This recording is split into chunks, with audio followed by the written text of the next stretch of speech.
My name is Daniel Mitchell, and for the past 15 years, I have served as the chief mechanic for the Oak Ridge Police Department. My job involves maintaining the entire fleet of police vehicles, inspecting crashed cars for mechanical failures, and occasionally testifying in court about vehicle safety issues. It is a job that requires precision, attention to detail, and an unwavering commitment to safety. Every vehicle I clear might save an officer's life in a high-speed pursuit or emergency response situation. I take that responsibility seriously. Home is a modest three-bedroom ranch house in Pinecrest Estates, a quiet suburban development with neat rows of similar homes, all governed by a notoriously strict homeowners association. My wife Sarah teaches third grade at the local elementary school, and our daughter Emma is 12. Emma was born with cerebral palsy, which affects her mobility but certainly not her spirit or intelligence.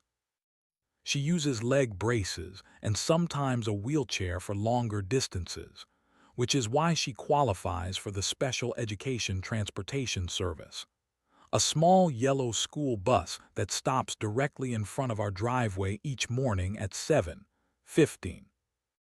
Our home is not the largest in the neighborhood, but we have maintained it meticulously. The lawn stays neatly trimmed, the hedges are squared to regulation height, and the exterior paint matches the approved color palette precisely. Not out of fear of violations, but because I believe in taking care of what I own. My garage workshop is my sanctuary, where I often tinker with small engines or help neighbors with minor car repairs on weekends.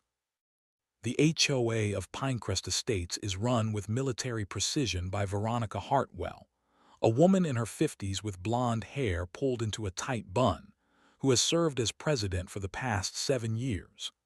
The neighbors nicknamed her Karen behind her back after countless confrontations over everything from garbage can placement to unauthorized bird feeders. I had largely avoided her scrutiny until 3 months ago, when Emma started at her new school. It began with a note in our mailbox about our mailbox. According to Veronica, it was 2 inches too short per HOA regulations, despite having been installed by the previous homeowners 15 years earlier. I adjusted it without complaint. Then came citations about our holiday lights being too bright, our garbage cans being visible from the street for 30 minutes too long, and our garden hose not being properly stored. Each time, I complied politely, believing in choosing my battles wisely. Sarah and I noticed Veronica watching our house from her window more frequently, especially in the mornings when the special education bus would arrive. The large yellow vehicle with its wheelchair lift and flashing lights clearly disrupted the visual harmony of perfect sedans and SUVs that normally lined our streets. "Did you see her taking pictures of our house again?" Sarah asked one evening as we sat on the porch watching Emma play with neighbor kids in the front yard. I nodded, sipping my coffee. Across the street, Veronica stood with her phone raised, pretending to take a selfie but clearly photographing our property instead. "Just documenting everything. That is what she does," I replied calmly. "As long as she leaves Emma alone, she can take all the pictures she wants." Little did I know that this was just the beginning.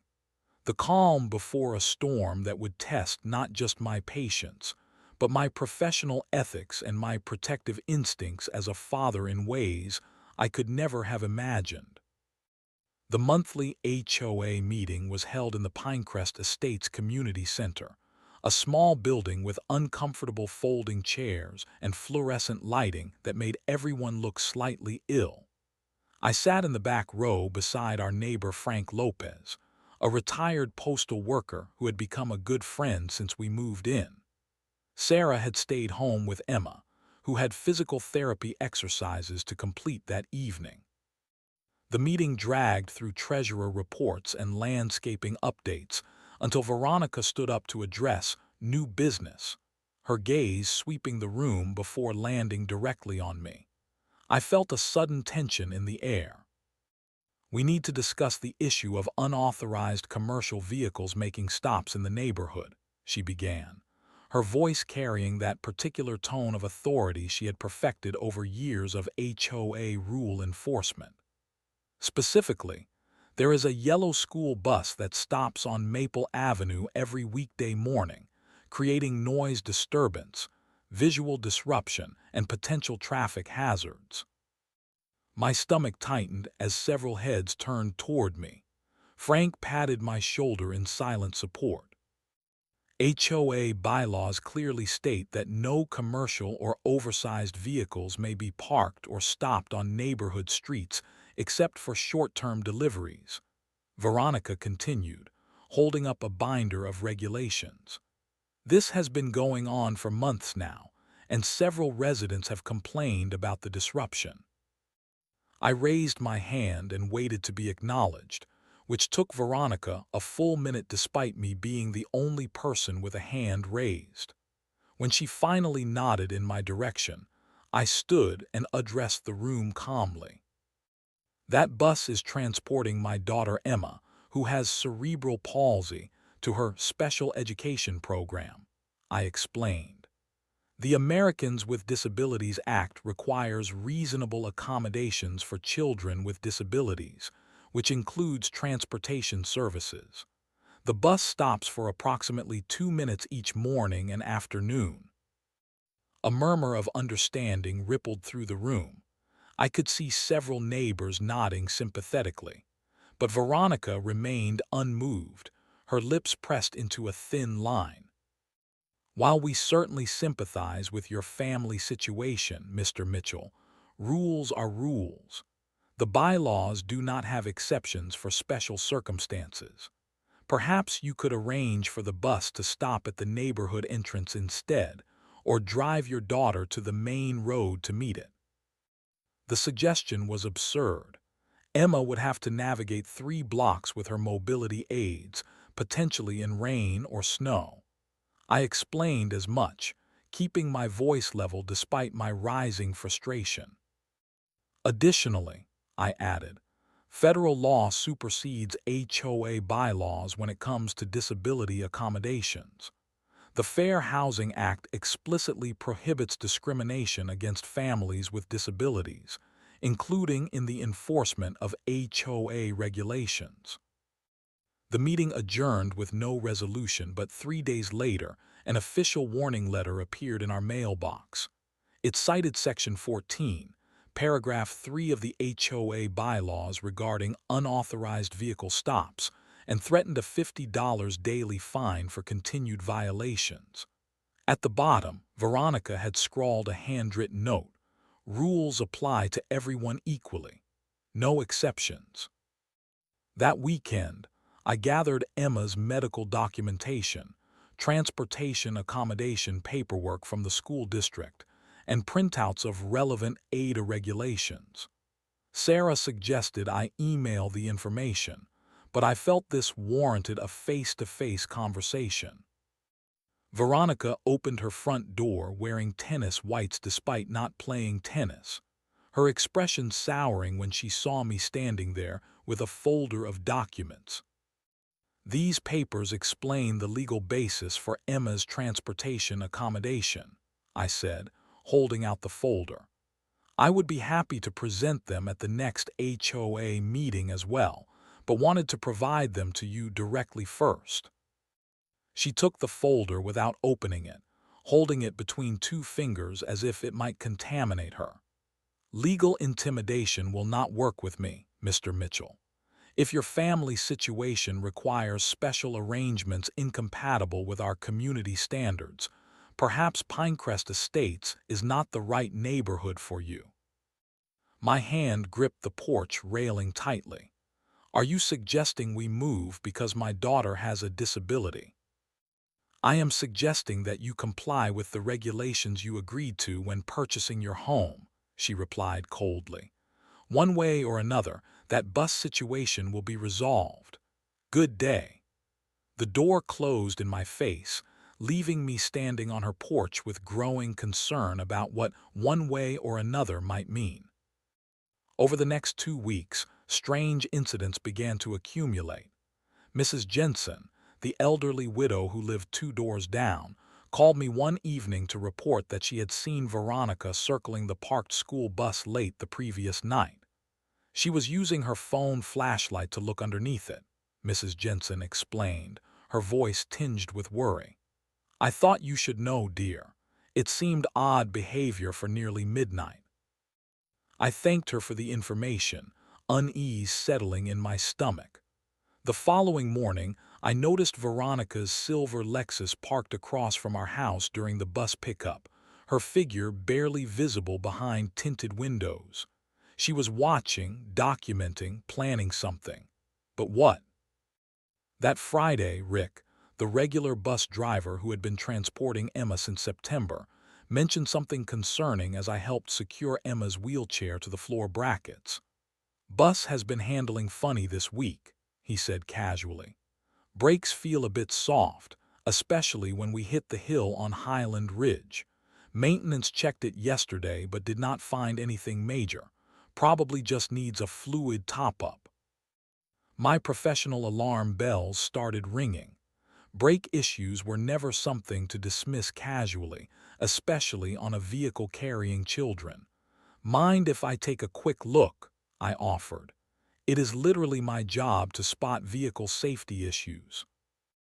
Rick agreed readily, and I spent 10 minutes examining the bus while Emma waited patiently inside. I checked the brake lines, master cylinder, and fluid levels. There were some unusual marks near one of the rear brake lines, not definitive evidence of tampering, but definitely not normal wear patterns either. The marks looked like someone had been handling the line with a tool that left slight impression marks in the rubber coating. I mentioned this to Rick, suggesting he have maintenance do a more thorough inspection. That afternoon, while shopping at the local supermarket, I encountered Veronica in the cereal aisle. Before I could even nod politely and continue past, she stepped directly into my path, blocking me with her shopping cart. The board has reviewed your continued violations, she announced loudly enough that other shoppers turned to look. We will be implementing executive HOA action if that bus continues to stop on our street. The daily fine has been increased to $250, effective immediately. I kept my voice low, aware of the audience she was performing for. As I have explained, this is a legally protected accommodation for my daughter. I have provided all the documentation. Her eyes narrowed. Documentation can be challenged. The board has consulted with attorneys who specialize in HOA enforcement. We have options, Mr. Mitchell, many options. The implied threat hung in the air between us. Other shoppers quickly averted their eyes and moved on, not wanting to get involved. Veronica pushed her cart away, leaving me standing there with a box of Cheerios in my hand and a growing sense of dread. That evening, our doorbell rang around 7:30. When Sarah opened the door, she found the Thompsons from 3 houses down holding a plate of chocolate chip cookies. They had never visited before despite living on our street for years. We just wanted you to know that not everyone agrees with what is happening, Mrs. Thompson said quietly, glancing nervously toward Veronica's house. Our son has ADHD, and we have had our own battles with the HOA over his therapy equipment in the backyard. We know how it feels. Mr. Thompson added, we have heard rumors about what Veronica is planning. Just keep an eye out. She has gone after families before. Usually they just give up and move away. After they left, Sarah and I sat at the kitchen table, the plate of cookies between us, discussing what to do. Some neighbors had started crossing the street to avoid talking to us. Others made a point of waving more enthusiastically than before, silently signaling their support. Could we request a different bus stop location? Sarah suggested. Not because she is right, but for Emma's safety if this keeps escalating. I shook my head. If we give in now, what happens when the next family with special needs moves in? This is not just about us anymore. That night, I lay awake staring at the ceiling, my professional instincts at war with my disbelief. In 15 years of investigating vehicle failures, I had seen numerous cases of sabotage, mostly in domestic disputes or insurance fraud attempts. The thought that someone might target a school bus out of spite over neighborhood aesthetics seemed inconceivable, yet the marks on those brake lines kept flashing in my mind. You are being paranoid, I told myself.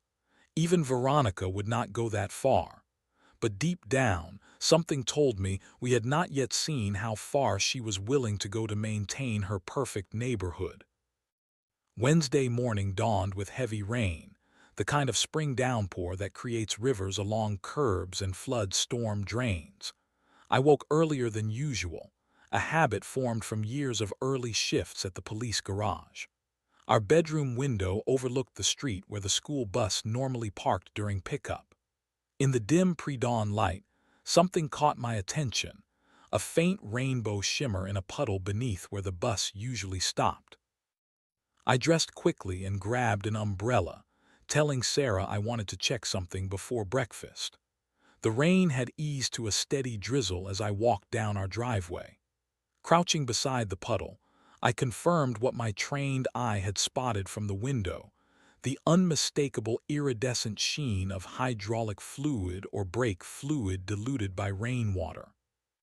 Following the trail of fluid, I traced it backwards to where it originated, exactly where the rear axle of the bus would be positioned during morning pickup. A cold weight settled in my stomach. After 15 years investigating vehicle failures and testifying about brake line failures in court, I recognized the pattern immediately. I called Rick immediately. "Do not pick up any students today," I instructed him. "Drive the bus directly to the police station garage. Tell them Daniel Mitchell needs to inspect it urgently for potential sabotage. I will meet you there." After arranging for Sarah to drive Emma to school, I went to my garage and retrieved my professional toolkit. As I was loading it into my truck, I noticed Veronica standing on her front porch, watching me intently. When our eyes met, she did not look away. Instead, she made a show of writing something on her ever-present clipboard. At the police garage, I put the bus on the hydraulic lift and performed a thorough inspection with 2 other mechanics as witnesses. What we found confirmed my worst fears. 3 of the brake lines had been partially cut with what appeared to be wire cutters. The cuts were clean, precise, and deliberately positioned to cause catastrophic failure once sufficient pressure built up in the system. Exactly when the bus would be descending the steep hill on Highland Ridge, with a full load of disabled children strapped inside. "This was no accident," confirmed Jake Reynolds, the senior police mechanic who had trained me years ago. "Someone knew exactly what they were doing. Look at these cuts. They are partial, not complete, designed to fail under pressure rather than immediately. Whoever did this wanted it to happen on the road, not in a driveway." My hands were trembling, not from fear but from rage. This was not merely vandalism. This was attempted murder of children with disabilities, including my own daughter. I called the detective division immediately, and within an hour, Sergeant Wilson was photographing the evidence while I gave a preliminary statement. I explained about the HOA dispute, the escalating threats, and my suspicions about Veronica. "That is a serious accusation, Daniel," Wilson cautioned. "We need more than suspicion to move forward. Any cameras in the area that might have captured something." The memory of Mrs. Jensen's call flashed in my mind. "Mrs. Jensen mentioned seeing someone around the bus at night," I told him. "And I know the Harrises across from us installed security cameras after a package theft last Christmas." A visit to the Harris home confirmed they had a doorbell camera with a clear view of our street. Mr. Harris readily agreed to share the footage when I explained the situation. We reviewed the recordings from the past week, and there, it was timestamped too, 17 a.m. the previous night. A figure in a dark raincoat approaching the usual bus parking spot, crouching for approximately 6 minutes, then walking away. The face was not clearly visible, but the distinctive gait and build were unmistakable to anyone familiar with Veronica Hartwell. Back at home that afternoon, I sat at our kitchen table staring at the evidence photos spread before me. My police department ID badge lay beside them, along with family photos from the refrigerator, Emma's school picture, Sarah and me at our anniversary dinner, the three of us at the beach last summer. Two worlds colliding in the worst possible way.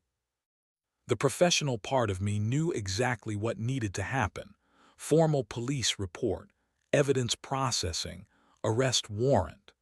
The father in me wanted to march across the street and confront the woman who had nearly killed my child. The conflict between these impulses left me paralyzed at the table, my coffee growing cold beside me. Sarah came home from work early, having received my cryptic text about a serious situation. When I showed her the evidence and the security footage, her face went pale, then flushed with anger. "She could have killed Emma," she whispered, her teacher's composure cracking. "She could have killed all those children, over a bus stop." I nodded grimly.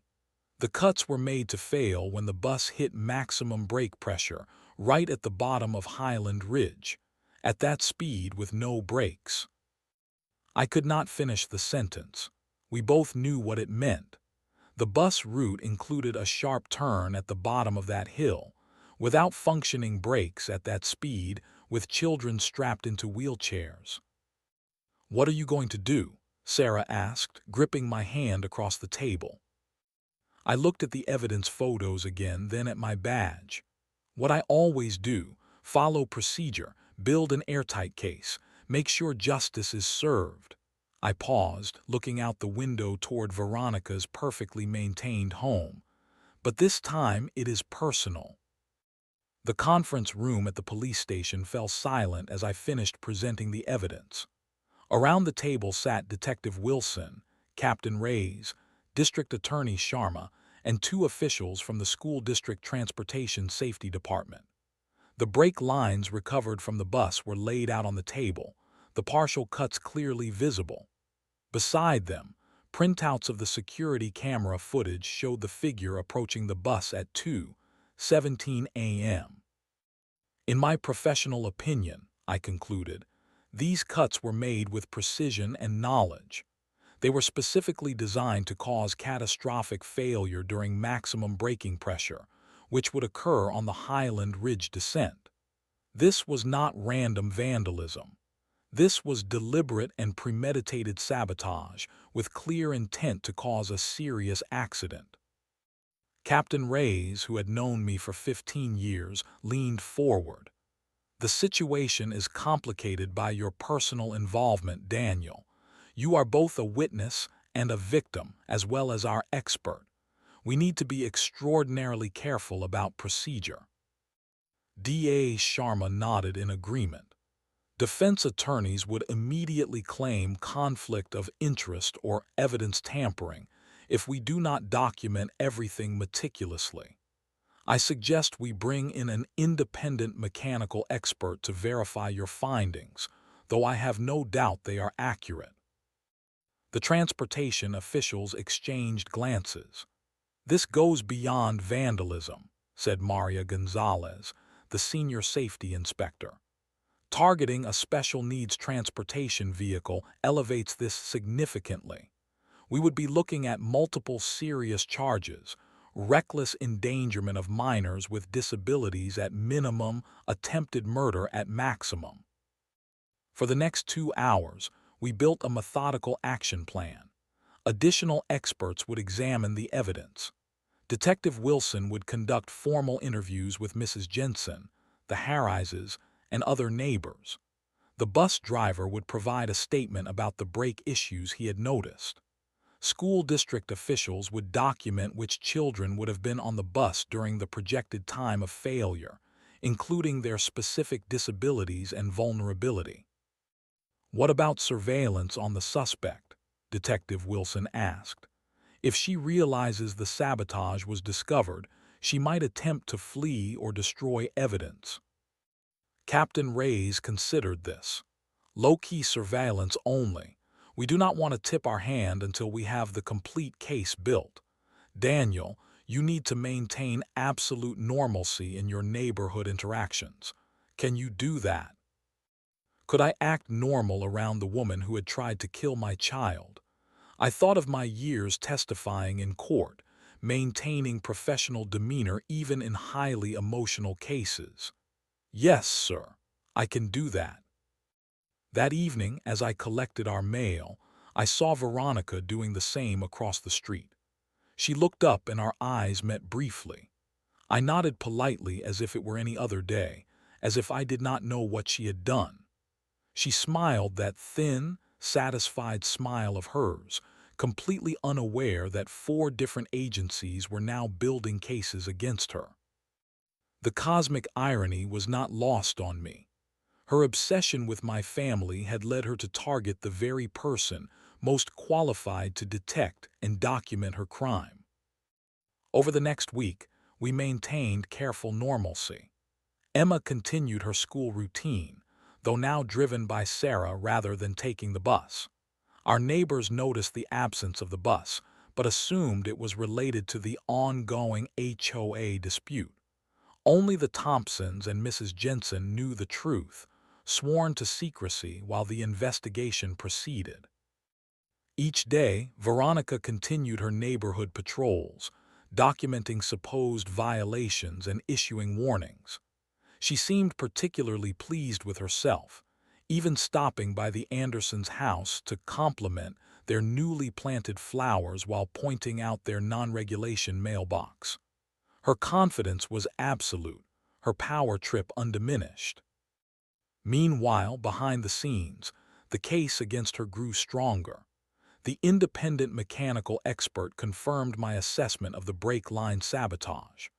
Mrs. Jensen provided a detailed statement about seeing Veronica examining the underside of the bus. The security footage, enhanced by the police technical unit, revealed more identifying details despite the raincoat and poor lighting. Most damning of all, a search warrant executed discreetly on Veronica's trash revealed wire cutters with microscopic traces of the exact type of brake line coating used on school buses. The tool marks matched the cuts found on the damaged lines perfectly. "We are ready to move forward," DA Sharma informed me during our final planning meeting. "The evidence is overwhelming. We will execute the arrest tomorrow morning." I shook my head. "There is one more thing I want to happen first," I explained, outlining my plan. The others listened carefully, then nodded in agreement. "Poetic justice," Captain Reyes remarked with the first smile I had seen since this nightmare began. "She will never see it coming." That evening, a certified letter arrived in our mailbox. Inside was an official HOA notice imposing a $10,000 fine for continued violations endangering neighborhood property values. Attached was a formal notice of a hearing scheduled for the following morning, where further punitive actions would be considered. Sarah looked at me with concern as I read the letter aloud. Are they really still pursuing this after what she did? I placed the letter carefully into an evidence bag. "This is perfect timing," I told her. "Everything is about to come full circle." The morning dawned bright and clear, perfect suburban weather for what was about to unfold. At precisely 7:15 a.m., the usual bus arrival time, not one but 3 vehicles turned onto our street. The repaired school bus, now with completely new brake systems, flanked by a marked police cruiser, and the Transportation Department's official SUV. Throughout the neighborhood, curtains twitched and blinds parted as curious neighbors watched the procession stop in front of our house. Emma, who had been briefed that morning about what was happening, watched from our living room window with Sarah beside her. As if on cue, Veronica's front door opened. She emerged clipboard in hand, her face a mask of righteous indignation at this bold defiance of her HOA authority. She marched purposefully across the street, high heels clicking on the pavement, completely unaware that this confrontation was about to go very differently than she had planned. "This is absolutely unacceptable," she called out before even reaching us. "I have specifically issued notices about this vehicle, and now you bring police to intimidate the HOA. This will result in additional fines and possible legal action against you." Detective Wilson stepped forward, his badge clearly visible. "Ms. Hartwell, we are not here at the Mitchells' request. We are here on official police business." Confusion flickered across her face, quickly replaced by her practiced indignation. "Whatever complaint they have filed is a civil matter between homeowners and the association. The police have no jurisdiction over HOA regulations." I stepped forward then, reaching into my jacket to produce not a homeowner's document, but my official police department identification. "Veronica Hartwell, I am Daniel Mitchell, Chief Mechanical Inspector for the Oak Ridge Police Department. This is not about HOA regulations." The color drained from her face as she processed what was happening, her eyes darting between my badge, the police cruiser, and the school bus behind me. "We have conclusive evidence that you tampered with the brake lines of this school bus," I continued, my voice steady despite the anger I still felt. "Security footage shows you under the vehicle at 2:17 a.m. last Wednesday. The wire cutters recovered from your trash match the tool marks on the damaged brake lines precisely." "That is ridiculous," she stammered, but her voice had lost its authoritative edge. "I was merely inspecting for oil leaks that might damage the street pavement. That is within my rights as HOA president." Detective Wilson moved closer. "Ms. Hartwell, partial cutting of brake lines is never part of a street inspection. The forensic evidence is conclusive.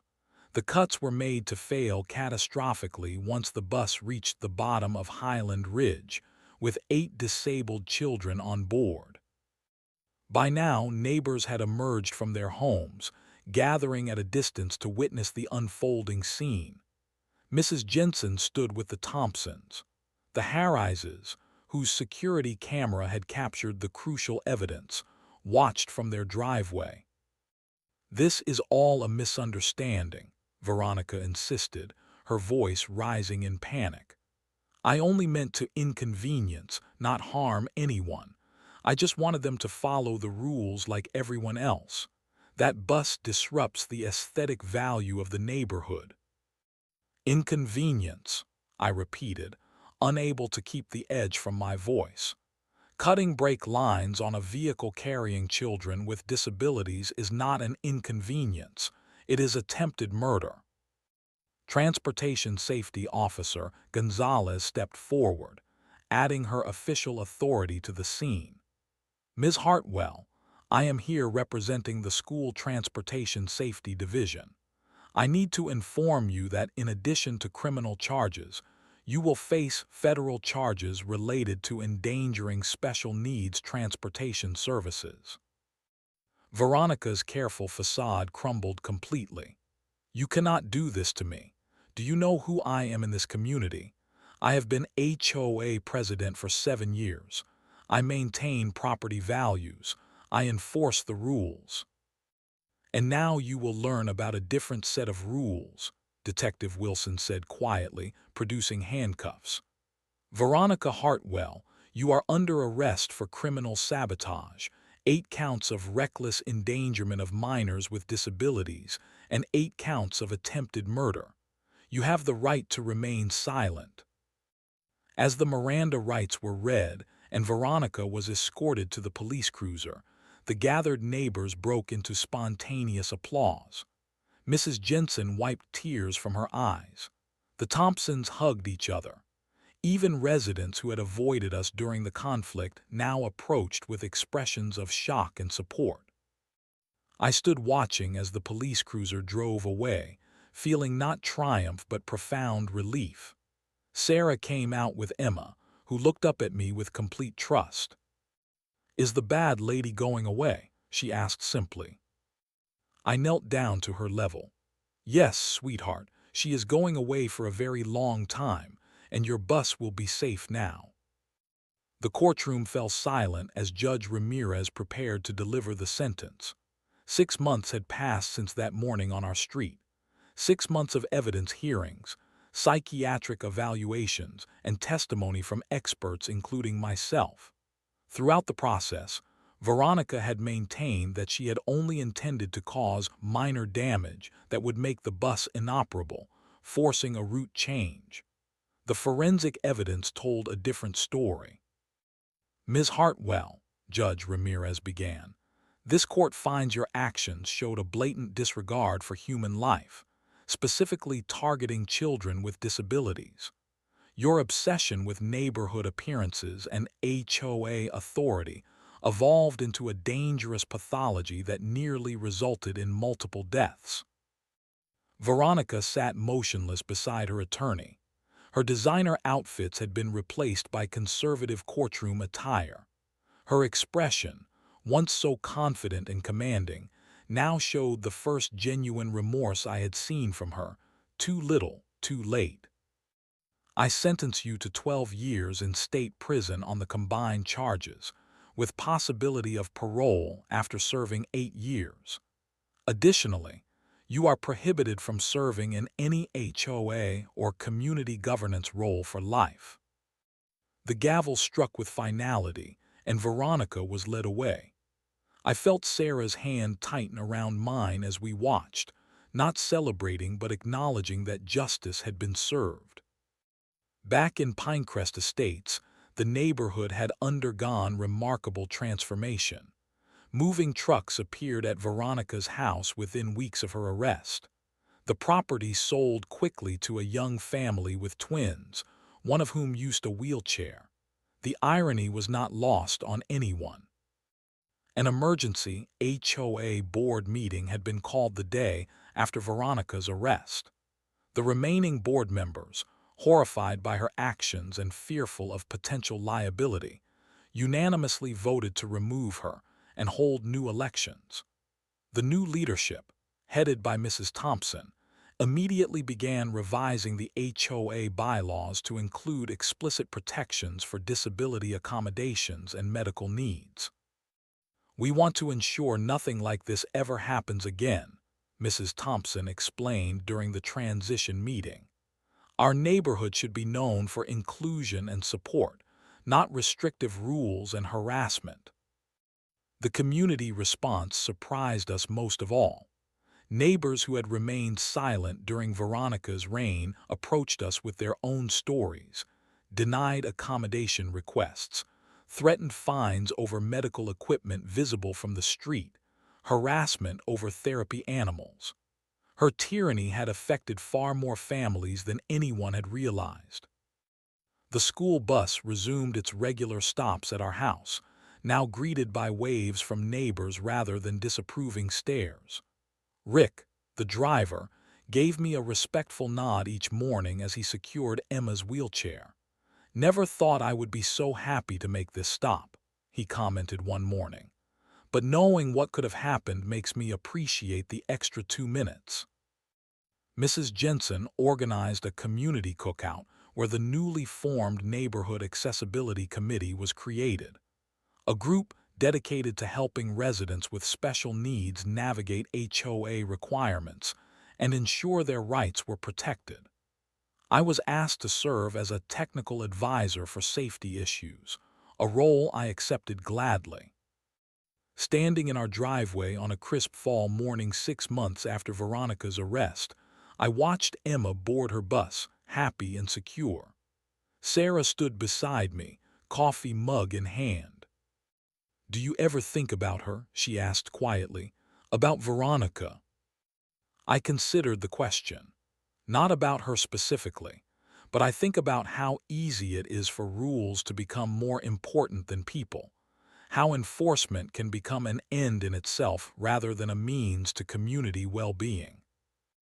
Sarah nodded. "I worry sometimes that another Veronica will come along." "They might," I acknowledged. "But next time this neighborhood will not be silent. We have learned that safety requires vigilance but also compassion." Across the street, the new family in Veronica's old house was installing a wheelchair ramp.